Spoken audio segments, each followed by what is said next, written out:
Hello my friends, welcome to crypto junction channel. तो last video में मैंने आपसे प्रॉमिस किया था, मैंने आपको डाओ का अटैक जो हुआ था उसके बारे में बताने। तो दोस्तों, इस वीडियो में मैं आपको डाओ का अटैक के बारे में बताऊंगा कि ये डाओ का अटैक हुआ कैसे था, इसके पीछे क्या वजह थी और किस तरीके से पैसे लूज हुए लोगों के और किस तरीके से इथेरियम वजूद में आया। तो दोस्तों, चले चलते हैं वीडियो के टॉपिक की तरफ।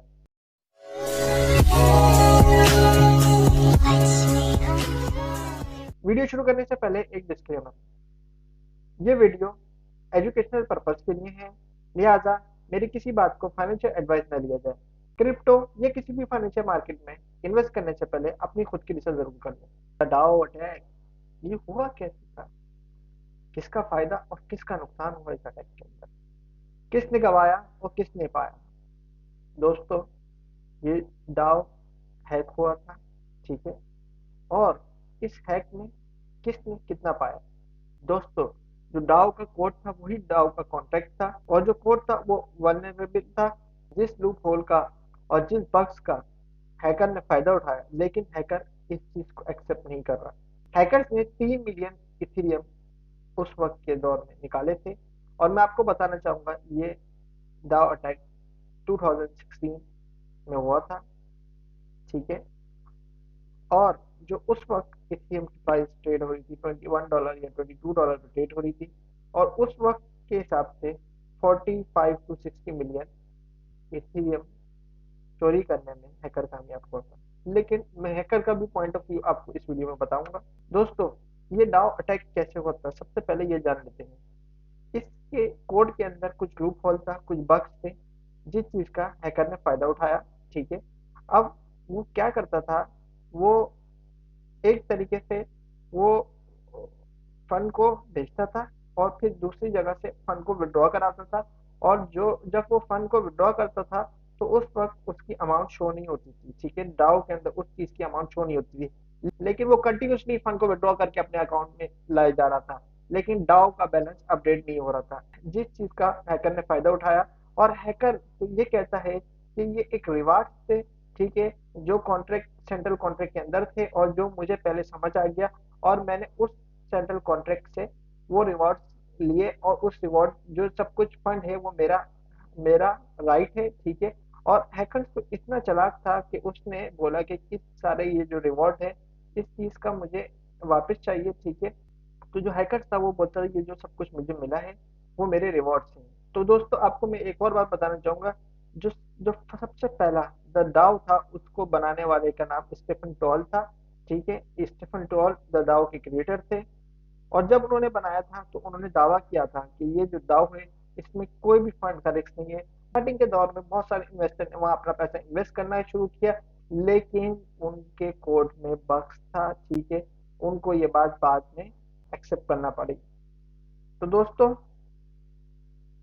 जो अटैक जो था वो स्टार्ट हुआ 18 जून को, 18 जून 2016 को अटैक स्टार्ट हुआ था। जो अटैकर था वो क्या कर रहा था, reward plus no update plus reward plus no update का फायदा उठाता, मतलब वो रिवार्ड को गेन कर रहा था और वो उसका बैलेंस अपडेट नहीं हो रहा था, इस तरीके से वो अपना पैसा विड्रॉ कराया जा रहा था, ठीक है। और वो बोलता है कि मेरा रिवॉर्ड है, ठीक है, मैं कोई पैसा चोरी नहीं कर रहा हूँ, ठीक है, और लेकिन विड्रॉ करते वक्त बैलेंस जो है वो अपडेट नहीं हो रहा था, ठीक है। जो अटैकर था उसने 3.6 मिलियन उसने इथर वहां से निकाले, ठीक है। सारे इथियर थे वो एक सिंगल एड्रेस के पास गए। जो अटैकर था सारे इथर जो चोरी वो एक ही सिंगल वॉलेट एड्रेस के पास गए। तो सबसे पहली जो लीगल प्रॉब्लम थी वो थी इनका लीगल कॉन्ट्रैक्ट। जो कोर्ट था वो लीगल कॉन्ट्रैक्ट जो था वो फेवर कर रहा था अटैकर को। दोस्तों, सेकंड प्रॉब्लम जो थी उसके अंदर ये था कि हमारी जो डिसेंट्रलाइज वर्ल्ड है इसमें कोई लॉ अप्लाई नहीं होता, ठीक है, इसमें कोई गवर्नमेंट का कानून अप्लाई नहीं होता जिस तरीके से चोर को या हैकर को सजा मिल सके। आपने देखा होगा माजी के अंदर जिस तरीके से FTX, लूना, क्रैश और बहुत सारे स्कैम हम क्रिप्टो मार्केट में देख चुके हैं, जिसमें जो हमारे मुजरिम हैं वो आजाद घूम रहे हैं, वो मिलियन और बिलियन डॉलर चोरी कर चुके हैं हम लोगों से, लेकिन वो आजाद हैं। क्यों? क्योंकि अभी तक क्रिप्टो के अंदर और जितने डिसेंट्रलाइज अर्निंग प्लेटफॉर्म है इनके अंदर गवर्नमेंट का लॉ नहीं है, ठीक है, जिस वजह से एक चोर आसानी से चोरी करता है और वो आम आवाम का जो आवाम इस उम्मीद पे इन्वेस्ट करती है कि आज की इन्वेस्टमेंट मुझे कल फायदा देगी, उस उनकी इन्वेस्टमेंट का पैसा ले उड़ता है। तो दोस्तों, सबसे पहला नुकसान इस जब ये जो जो प्रॉब्लम आ रही थी इन लोगों को, वो इन चीजों में आ रही थी जब ये दाव का अटैक हुआ। तो तो इस वक्त इस दाव के अटैक को नाकाम बनाया किसने? जी हाँ दोस्तों, आज मैं उस हीरो का नाम आपके सामने शेयर करूंगा। उसका नाम है वितालिक बटन। अब वितालिक बटन ने क्या किया? अब जो देखें, जब एक कुआं था, ठीक है ना, एक कुआं है, उसमें पैसा किसका आ रहा है? उसमें पैसा आ रहा है पब्लिक का, एक आम इन्वेस्टर का, ठीक है। उस कुएं के अंदर पैसा आम इन्वेस्टर का आ रहा है। चोर ने क्या किया? एक तरीके से उसने चोरी कर लिया, ठीक है। मतलब उसने उस कुएं के अंदर बाल्टी डाल के उसने चोरी करना शुरू किया, आहिस्ता आहिस्ता चोरी करना शुरू किया। लेकिन अब हमारे मिताली बटलर ने क्या किया दोस्तों, आपको बताऊंगा।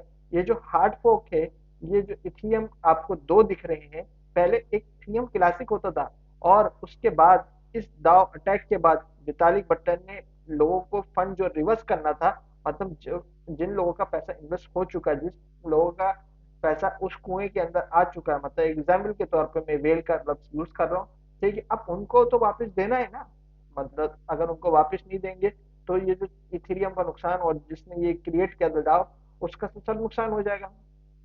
तो उस वक्त वितालिक बटलर ने क्या आइडिया अपनाया, ठीक है, जिससे हैकर बेचारा परेशान हो गया, ठीक है। हैकर कहीं का भी नहीं रहा, हैकर तालियां देता रहा, हैकर ट्विटर पर थ्रेड नोट डालता रहा, लेकिन हैकर के हाथ कुछ नहीं आया। अब दोस्तों, अब मैं बताता हूँ वितालिक बटलर ने क्या किया। वितालिक बटलर ने पहले इथेरियम क्लासिक होती थी, ठीक है, और जो सारा फंड था वो इथेरियम क्लासिक में था, ठीक है ना।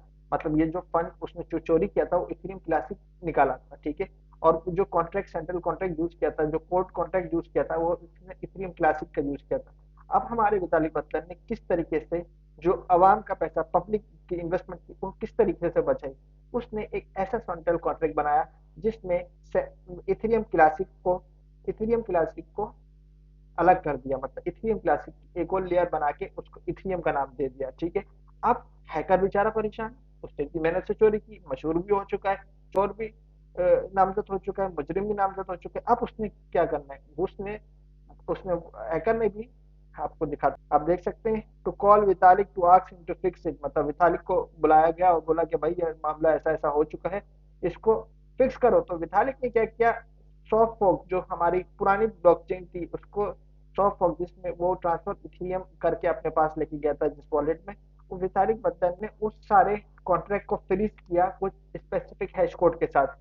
उसने वो जो ट्रांजेक्शन जो हो चुकी थी, जो हैकर ने उस दफा डाउ के अंदर अपनी री एंट्रेंसी कोड के जरिए जो ट्रांजेक्शन की थी, उस ट्रांजेक्शन को उसने ब्लैकलिस्ट किया। मतलब अब जो उसके पास जो गया वो वॉलेट में सिर्फ दिख रहा है, जिस तरीके से हमारा वॉलेट में, जिस तरीके से ट्रस्ट वॉलेट के अंदर एक रीडेबल वॉलेट होता है और एक एक्चुअल अमाउंट होती है, ठीक है ना। जिस तरीके से हम एपीआई की देखते हैं, जब हम किसी को एपीआई की देखते हैं तो जो मामला होता है सेम इसी तरीके से हैकर सिर्फ देख सकता है उसका फंड, लेकिन अब उसके पास कोई ऐसी चेन बची नहीं कि जिससे वो अपने फंड को वापस निकाल सके। जो वितालिक बटलर ने, उसने ट्रांजेक्शन को ब्लैकलिस्ट किया और जो पुराना कॉन्ट्रैक्ट था उसको फ्रीज करा हैश कोड के साथ। उसने क्या किया? जितना भी फंड हैकर के पास जा चुका था उसको सीज कर दिया, मतलब हैकर उससे फंड नहीं निकाल सकता था, मतलब जो आवाम के पैसा है वो विड्रॉ नहीं हो सकता था। अब उतनी समझो कि, आपको मैं ऐसे एक मिसाल देता हूँ। एक कॉइन है, एक कॉइन है जिसकी वैल्यू है $1, ठीक है। $1 हुकूमत है, ठीक है। हुकूमत के लिए एक कॉइन की वैल्यू कुछ नहीं जब वो कॉइन बनता है। एक कॉइन की वैल्यू है $1। एक शख्स के पास $10 पहुंच गए, ठीक है।